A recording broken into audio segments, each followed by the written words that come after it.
Imagine this. A global icon of kindness, beloved for her interviews and dance moves, announces a triumphant return to prime time.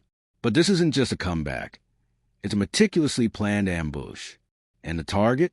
A sharp-as-nails congresswoman, a fierce advocate for justice, about to walk into the fight of her life. She's prepared to expose a truth so ugly it could shatter a beloved public image forever. This isn't just a talk show. It's a high-stakes confrontation, live on national television, where one woman will bring down an empire with nothing but undeniable facts. Stay with me, because this is a wild, unbelievable story of how Congresswoman Jasmine Crockett took on Ellen DeGeneres. The media buzzed Ellen DeGeneres was launching Women Who Inspire America with Congresswoman Jasmine Crockett.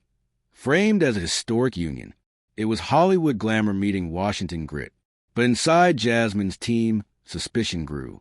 Requests for a script were dismissed. Ellen prefers things natural, raw, and unrehearsed. That same night, an anonymous email from Ellen's team warned, they're staging something. Keep the Congresswoman unscripted. Ellen wants emotions real. Jasmine's reaction was chilling. So, I'm not a guest. I'm bait. If they're planning a show, I'll bring the real script. The moment Jasmine arrived, the studio's tone was icy. No welcome, just a curt direction to a shared green room. Ellen arrived late, offering a dismissive smirk. Must be hard leaving Capitol Hill for the real world. Jasmine met her gaze, unblinking. The real world, I represent it. You monetize it. Then, a pre-show montage played. Dramatic music. Clips of Jasmine edited to look hostile, dangerous. The voiceover boomed. Is America ready for her brand of justice? Her chief of staff panicked. Jasmine simply said, "Good. They picked the wrong woman to play the villain." The stage lights felt like an interrogation. Ellen, with manufactured warmth, introduced Jasmine, a young woman from some district in Texas who claims to represent the voices of the forgotten. The audience chuckled awkwardly. The dig landed. Then, Ellen proudly unveiled Ellen for Good, her charity, boasting $50 million raised. A list of celebrity donors scrolled past. Ellen's smile sharpened, except one name's missing. She tilted her head innocently. You speak a lot about justice, Congresswoman, but you seem awfully quiet when it's time to act. What do you make of that? The studio fell utterly silent. Jasmine didn't flinch. Her voice, low and deliberate. I believe in real action, not offshore accounts dressed up with hashtags and PR smiles. Ellen's smile vanished. Jasmine, with unhurried control, unzipped her tote, pulling out a thick folder and a slim USB. I brought a few things with me. Not lipstick. Data. She strode to the monitor, plugged in the USB. The screen glowed with the Federal Financial Oversight Commission seal.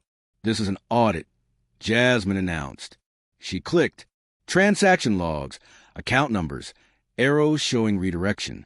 This line here, $3.2 million from Ellen for Good, moving offshore to a corporate entity in the Cayman Islands, registered under Ellen's former assistant. A shocked rustle rippled through the audience. Then came the final slide. A pie chart. A massive red block swallowed almost half the circle. More than 40% of the donations never reached the causes they were promised to support, Jasmine stated, chillingly calm.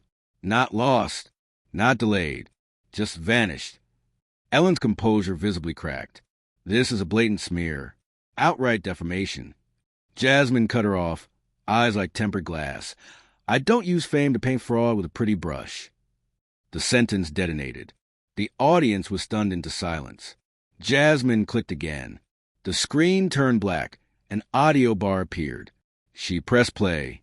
A woman's voice, raw and tired, filled the studio. We were told to inflate expenses. They used photos of disabled children to drive donations, but the money never reached them. Another click. A screenshot of an internal email from Ellen Show Productions. Make the kids look more fragile. We need something that sells sadness. Ellen wilted, her gaze falling to the floor. The control room panicked. Cut the feed. It's live. We can't. The red live indicator blinked mercilessly. Jasmine didn't flinch. The truth was speaking. There was no laugh track. The fallout was nuclear.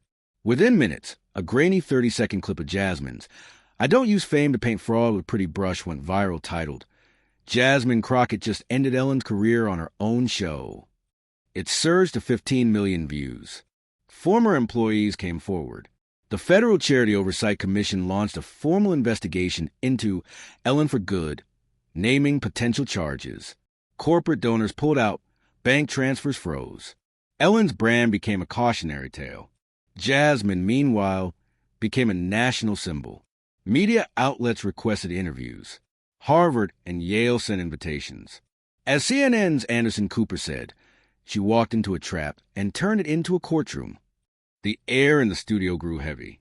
Jasmine stood at the center of the stage, unbending, having taken the final word. She turned from Ellen, who sat frozen, and faced the audience, fixing her gaze directly into the primary camera. "We can't talk about inspiration," she said, "when the truth is gagged backstage." The audience rose, not with joy but with reverence. A standing ovation for moral clarity. Jasmine didn't smile. She stood in stillness, letting the moment happen. She had stared down the full machine and said, "Enough." The show didn't end. It just stopped. The next morning, the New York Times front page declared, "The smile that lied." Ellen's once weaponized smile was a mask, peeled too late.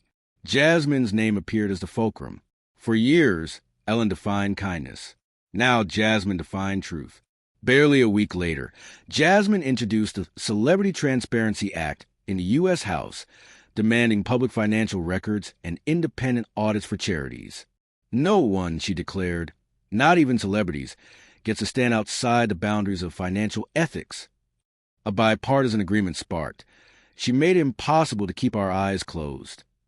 Weeks later, Ellen DeGeneres reappeared in a raw live stream from her home. Stripped of pretense, she simply said, "I'm sorry. I got lost in my own image, and I let arrogance blind me to what was right." She didn't name Jasmine, but everyone knew. Hours later, Jasmine posted one sentence: "Forgiveness is a first step, but justice must walk all the way." 9 words that resonated louder than any speech. Jasmine wasn't interested in humiliation.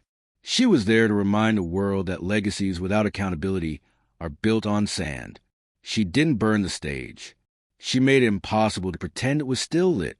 She forced a nation to ask, what else have we let slide simply because it looked good on camera?